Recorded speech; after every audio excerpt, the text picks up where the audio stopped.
Hello बच्चों, क्या हाल है। दुखी मत हो, खुश हो जाओ। Welcome to the best channel. और आपके साथ मैं हूँ, आपका दोस्त, आपका यार। तो मार कर ही गिर गया, बताओ यार, शर्म की बात है। पढ़ाने जा, जिस चीज़ से जाने जा रहा है, अगर आपका शस्त्र गिर जाए तो आप युद्ध कैसे लड़ोगे हैं। तो चलो कोई बात नहीं। आपको मैं इस वीडियो में बहुत ढेर सारी इंपॉर्टेंट बातें बताने वाला हूँ। हम ट्रिक्स और टिप्स हर वीडियो में जैसे थोड़े थोड़े सीख रहे हैं, इसमें भी हम कुछ बातें करेंगे। आज मैं आपके लिए एप्लीकेशंस ऑफ रेजोनेंस के ऊपर कुछ चर्चा करने वाला हूँ। और आपको बताने वाला हूँ कि रेजोनेंस किस तरह से अप्लाई होता है, कहाँ कहाँ अप्लाई होता है। तो देखो, रेजोनेंस वैसे तो बहुत ढेर सारी जगह अप्लाई होता है ना। कलर तक निकालने में, कंपाउंड का प्रिडिक्ट करने में रेजोनेंस का इस्तेमाल होता है, आप सोचो। तो हम जो बताने वाले हैं वो तो बहुत मामूली सी चीज़ है ना, जेई लेवल पे तो बहुत छोटी चीज़ है। और रेजोनेंस जो है, वो कह सकते हो उसके एप्लीकेशन में मेन जो एप्लीकेशन हमारे पास है, जैसे इंडक्टिव में हमने ढेर सारे एप्लीकेशन देखे थे, तो उसमें कुछ कॉमन एप्लीकेशन है रेजोनेंस में भी। क्या एप्लीकेशंस कॉमन है? तो पहला है स्टेबिलिटी ऑफ अ स्ट्रक्चर। हमें कोई रेजोनेटिंग स्ट्रक्चर दिया है और हमें बताना है वो स्टेबल है कि नहीं। दूसरा, acidity and basicity of a structure. क्या वो एसिडिक है या बेसिक है, इसके बारे में हमें पता लगाना है। दूसरा ये हो गया। तीसरा, कि stability of the resonating structures among themselves, आपस में। मान लो एक मॉलिक्यूल है और उसके पांच छह रेजोनेटिंग स्ट्रक्चर बन गए, तो वो पांचों में कंपेयर करना कि कौन ज्यादा स्टेबल है। ठीक है, तो मैंने क्या बोला आपको, एप्लीकेशंस की अगर मैं बात करूं, applications of resonating structures, RS. तो आपको पहला क्या आता है? स्टेबिलिटी आता है ना। Stability of what? Of given structure. Given ion हो सकता है ना, या गिवन कैटायन, एनायन, कुछ भी हो सकता है। रिएक्शन इंटरमीडिएट सबसे अच्छा है कि रिएक्शन इंटरमीडिएट की स्टेबिलिटी। दूसरा, एसिडिटी बेसिसिटी पे या दूसरा हम बोलेंगे stability of RS of one molecule. Stability of RS of one molecule. मान लो एक मॉलिक्यूल है, उसके मल्टीपल आरएस है। सो कौन सा आरएस स्टेबल होगा? मान लो पांच आरएस बन रहे हैं उसके रेजोनेटिंग स्ट्रक्चर्स, तो कौन आरएस स्टेबल, वो पता करने के लिए। तीसरा, एसिडिटी एंड बेसिसिटी। ठीक है, तो ये तीन अगर हम देखें ब्रॉडली हमारे सिलेबस में, जेई में क्वेश्चन आते हैं। ये समझने के बीच में ही, दौरान, हो सकता है हम आपको स्टेरिक इनहिबिशन ऑफ रेजोनेंस और स्टेरिक इनहिबिशन ऑफ प्रोटोनेशन और प्रोटॉन स्पॉन्जेस के बारे में बताएं। खासकर एसिडिटी बेसिसिटी शुरू करने से पहले कुछ बातें हो सकती हैं। ठीक है, तो रेडी रहना। सबसे पहले आज हम बात करने वाले हैं कुछ स्टेबिलिटी ऑफ गिवन आयन के बारे में। ठीक है, तो इसको हम स्टार्ट करते हैं। आप नोट कर लो क्या क्या एप्लीकेशन हम सीखने वाले हैं ब्रॉडली। और भी एप्लीकेशंस आएंगे, मैं ऐड करता जाऊंगा, जैसे स्टेरिक इनहिबिशन ऑफ रेजोनेंस के और भी है। एक फोर्थ एप्लीकेशन हम बॉन्ड ऑर्डर प्रिडिक्शन में लगाते हैं ना। बॉन्ड ऑर्डर भी प्रिडिक्ट कर सकते हैं हम, रेजोनेंस से हम बॉन्ड ऑर्डर भी प्रिडिक्ट कर सकते हैं। तो ये सारे हमारे एप्लीकेशन है। प्लस जो बाकी के एप्लीकेशन है वो हमारे SIR और SIP जानने के बाद, ये इफेक्ट्स जानने के बाद, इनके ऊपर भी जो बेस्ड एप्लीकेशन है, फर्दर बॉन्ड लेंथ, डायपोल, सब हम बात कर लेंगे। ठीक है, तो ये सारी चीजें, एरोमेटिसिटी बताने काम आता है। वैसे तो बहुत से आपके एप्लीकेशन है, बट ब्रॉडली हम क्या देख रहे हैं अभी, हमें इतने पहले तो इतना तो सीख लें, है कि नहीं। तो चलो, पहला क्या है? स्टेबिलिटी ऑफ अ, पहला है कोई स्ट्रक्चर दिया और आपको बताना है स्टेबल है कि नहीं। देखते हैं। आपको मान लो ये दे दे NO2 और CH2-, आपको बोला है स्टेबल बताना है, कौन सा ज्यादा स्टेबल। जब यही नहीं मालूम होगा तो एसिडिटी बेसिडिटी कर ही नहीं पाओगे। और आपको ये बोल दे,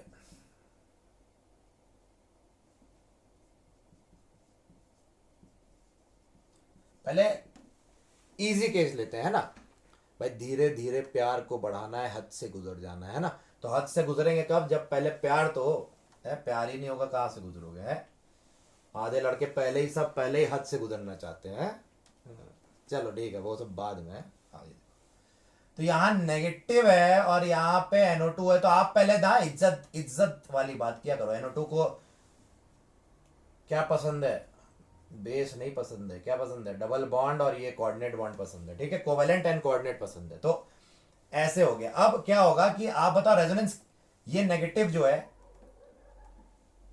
उसको अगर ये NO2 ग्रुप लगने से, क्योंकि देखो ये रेफरेंस ग्रुप है, ये दोनों एक ही है, तो यहां चेंज क्या हो रहा? पोजीशन। NO2 की पोजीशन यहां बदली, NO2 की पोजीशन यहां बदली। तो देखते हैं ये NO2 के बारे में जान ले। तो ये NO2 एक माइनस आई ग्रुप है, हमने बताया पिछले वीडियो में, या आपको बताया हुआ है, और माइनस M ग्रुप भी है क्योंकि ये विड्रॉ भी करता है ऐसे। ये माइनस M की निशानी होती है, अपनी तरफ खींचता है पाई इलेक्ट्रॉन्स, और सिग्मा बॉन्ड से भी खींच रहा है।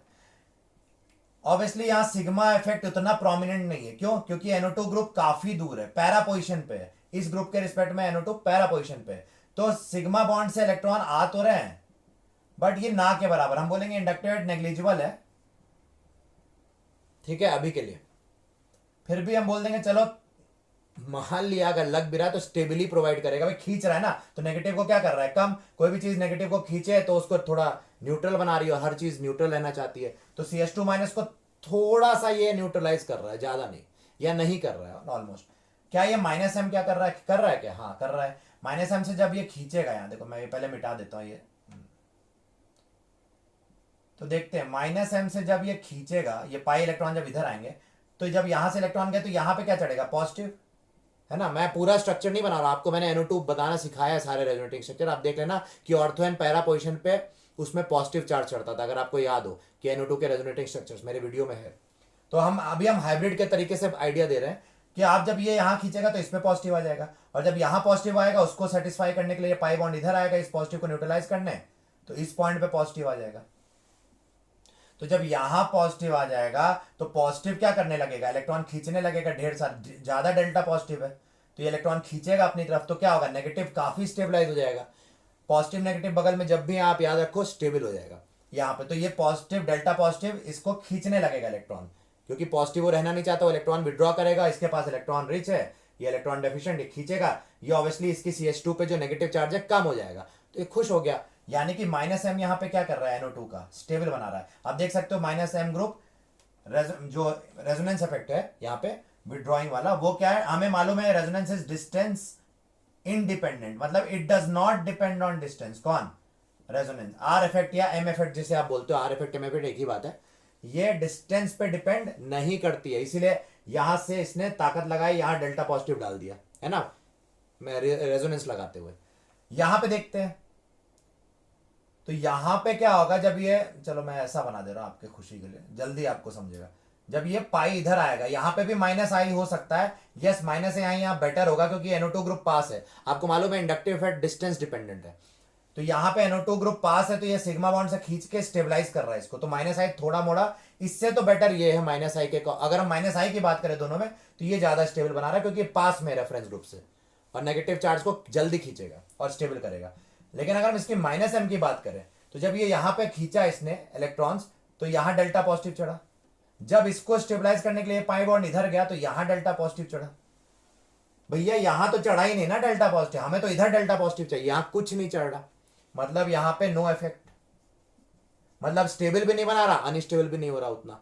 बट ये क्या कर रहा है? स्टेबल तो बना रहा है, और हमने आपको बताया कि मेसोमेरिक इफेक्ट या जिसे आप रेजोनेंस बोलते हो डोमिनेट्स इंडक्टिव। तो यहां पे जो मेसोमेरिक कह रहा है स्टेबल, आई कह रहा है कुछ नहीं, यहां आई कह रहा है स्टेबल, मेसोमेरिक कह रहा है कुछ नहीं। किसकी बात सुनी जाएगी? जो मेसोमेरिक कह रहा है ना। M इफेक्ट स्ट्रॉन्गर होता है इस केस में, NO2 के केस में तो हमने बताया हुआ है M इफेक्ट स्ट्रॉन्गर है, तो ऑब्वियसली यहां ये स्टेबल बोल रहा है तो पूरा मॉलिक्यूल स्टेबल मान लिया जाएगा। यहां इंडक्टिव स्टेबल बोल रहा है तो ये भी स्टेबल है, पर उतना नहीं है क्योंकि यहां माइनस M कुछ नहीं बोल रहा ज्यादा, तो हमने देखा ये ज्यादा स्टेबल हो गया क्योंकि यहां मेसोमेरिक ने कह दिया इसको स्टेबल। इससे हम एक बात सीख रहे हैं, इससे एक नया कॉन्सेप्ट हम नोट कर लें। क्या हमें ऐसा दिख रहा है, मानो कि अगर यहां पे मेटा पोजीशन, इसके रिस्पेक्ट में क्या है मेटा पोजीशन, कि मेटा पोजीशन पे अगर कोई ग्रुप है तो अपने रेफरेंस पोजीशन को कभी अफेक्ट नहीं करता है।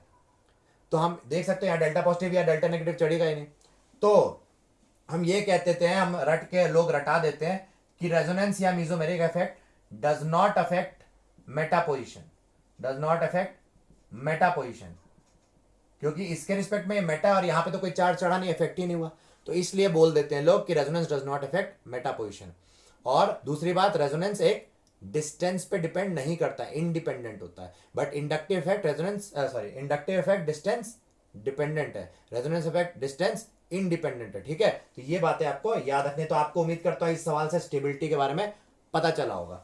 दूसरी बात स्टेबिलिटी के बारे में, दूसरा क्वेश्चन यही, इसी पे हम दूसरा भी क्वेश्चन लेते हैं भाई, और भी लेते हैं, देखते हैं क्या होता है, लेने में क्या बुराई है। OCH3 लगा दिया हमने, और यहां लगा दिया हमने Cl लगा दिया है, और यहां पे चलो हमने लगा दिया यहां पे NO2,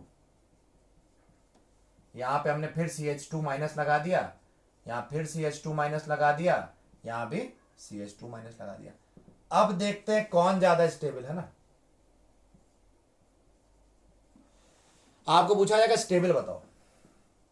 ये क्वेश्चन समझना बहुत बहुत बहुत बहुत बहुत जरूरी है। क्यों? क्योंकि जेई में कई बार इस पे क्वेश्चन, या नीट पे कई बार इस टाइप के कॉन्सेप्ट पे क्वेश्चन, या कोई भी एग्जाम उठा के देखो इस पे क्वेश्चन है ही। ऐसा कोई एग्जाम नहीं धरती पे जिसपे केमिस्ट्री हो और ये क्वेश्चन ना हो, वरना एग्जाम ही फालतू है। ठीक है, तो चलो ये जो है लोन पेयर, अब आप बताओ ये प्लस आई ग्रुप है या प्लस एम। तो यहां ये हमें मालूम है ये माइनस आई ग्रुप है, क्योंकि ऑक्सीजन सिग्मा बॉन्ड से खींचेगा, तो क्या माइनस आई इस पोजीशन को इफेक्ट कर पाएगा? इतना दूर है इससे, तो नो इफेक्ट बोल देंगे, माइनस आई का उतना कोई इफेक्ट नहीं। क्या प्लस एम इफेक्ट शो कर रहा है? हाँ, क्योंकि लोन पेयर और डबल बॉन्ड में आगे कौन जाएगा? लोन पेयर, तो आगे जा रहा मतलब प्लस एम शो करेगा। प्लस एम जब करेगा तो ये बॉन्ड इधर जाएगा, 2 इलेक्ट्रॉन उठ के इधर गए, यहां नेगेटिव डेंसिटी चढ़ गई, यानी कि जब ये नेगेटिव डेंसिटी डबल बॉन्ड में कौन पहले मूव करेगा? नेगेटिव डेंसिटी, क्योंकि आपको बताया था नेगेटिव चार्ज जल्दी डीलोकलाइज करता। तो जब नेगेटिव आगे बढ़ेगा तो ये पाई इलेक्ट्रॉन इधर आ जाएंगे, यानी कि इस पॉइंट पे क्या चढ़ गया? Delta negative. नेगेटिव और नेगेटिव बगल में, हाईली अनस्टेबल। क्यों? क्योंकि इस नेगेटिव को इलेक्ट्रॉन देना चाह रहा है, ये भी नेगेटिव इलेक्ट्रॉन देना चाह रहा है, तो बोल रहे हैं भैया तू दूरी रह, रिपल्शन हो जाएगा, हाईली रिपल्शन। तो यहां प्लस एम इफेक्ट के कारण क्या हो रहा है? अनस्टेबल हो रहा है। जब भी आपको इस टाइप के सवाल है, इस तरह से ही बनाना है, टेबल टाइप का छोटा सा, कि आपको पहले लिख लो कौन सा ये कैसा ग्रुप है, वो सब लिख लो। जैसे Cl है, ये कैसा ग्रुप है? माइनस आई भी है और प्लस एम भी है। NO2 कैसा ग्रुप है? माइनस आई भी और माइनस एम भी। आपको ये पहले तो पता होना चाहिए, मैंने आपको पिछले वीडियोस में बताया हुआ है कौन कैसा ग्रुप है। अब माइनस आई देखते हैं, इसका माइनस आई मतलब सिग्मा बॉन्ड से खींचेगा, पर इतना इफेक्ट नहीं डालेगा, है क्या? मतलब उतना इफेक्ट नहीं डाल रहा ना, बट हम बोल देते हैं थोड़ा मोड़ा, तो चलो लिटिल बिट। यहां पे भी हम नो इफेक्ट की जगह हम लिख देते हैं लिटिल बिट, समझने के लिए, समझने वाली बात क्या है, बुरा नहीं है। इवन तो नहीं हम नेग्लिजिबल डालेगा, है ना। प्लस एम में क्या प्लस एम है? हाँ प्लस एम है, यह भी ऐसे ही काम कर रहा है, आगे की ओर भेज रहा है, मतलब यहां भी डेल्टा नेगेटिव चढ़ाएगा, यहां भी डेल्टा नेगेटिव, फिर नेगेटिव नेगेटिव बगल में अनस्टेबल।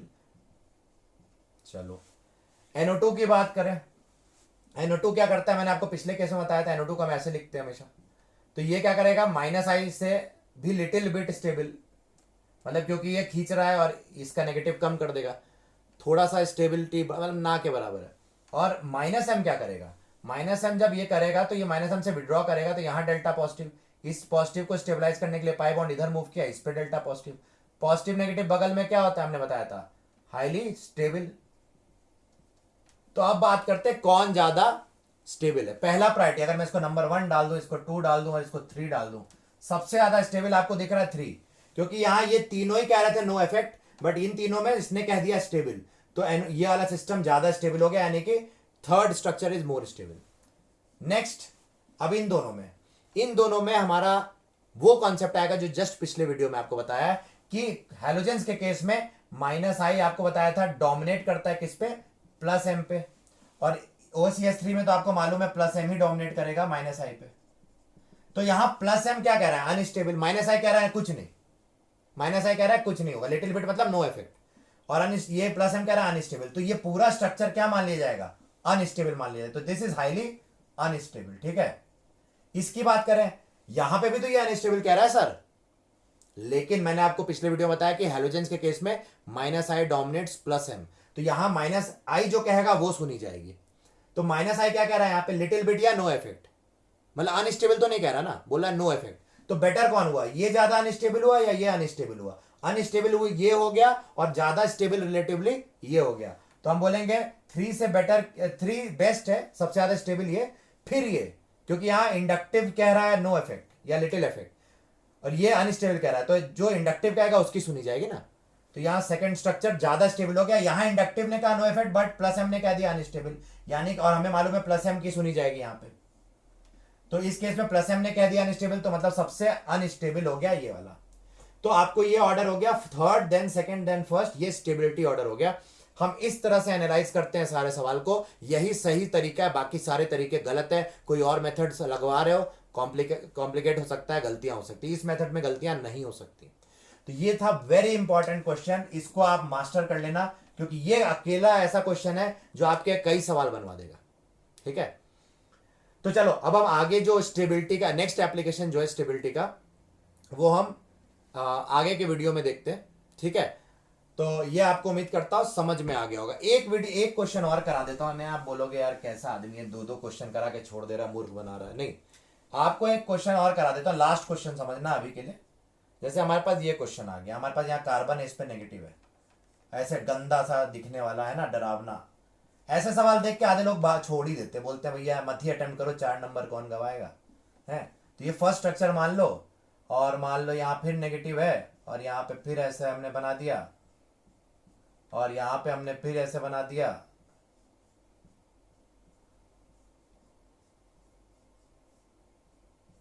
बट इस बार हमने क्या किया कि इन दोनों को जोड़ दिया ऐसे। ठीक है, यहाँ पे ये दोनों नहीं जुड़े, इनको जोड़ दिया। और ये सेकंड स्ट्रक्चर, थर्ड स्ट्रक्चर ही बना लेते हैं भैया। थर्ड स्ट्रक्चर क्या हो सकता है, सेम ऐसे ही है, यहाँ पे माइनस है, यहाँ पे भी हमने इसको थोड़ा ऐसा बनाओ कि थोड़ा इसको दिखे क्या कुछ किया है ना। एक मिनट, कुछ गड़बड़ी तो नहीं होगी, आप तो बुरा तो नहीं मानना, मेरे ख्याल सही है। हाँ सही है। और यहाँ पे भी हमारा नेगेटिव था, और यहाँ पे क्या हो गया, यहाँ पे भी हमारा ऐसे। और हो क्या रहा है कि ये इससे जुड़ा हुआ है, ये इससे हो गया, ये इससे लॉकडाउन हो गया। यहाँ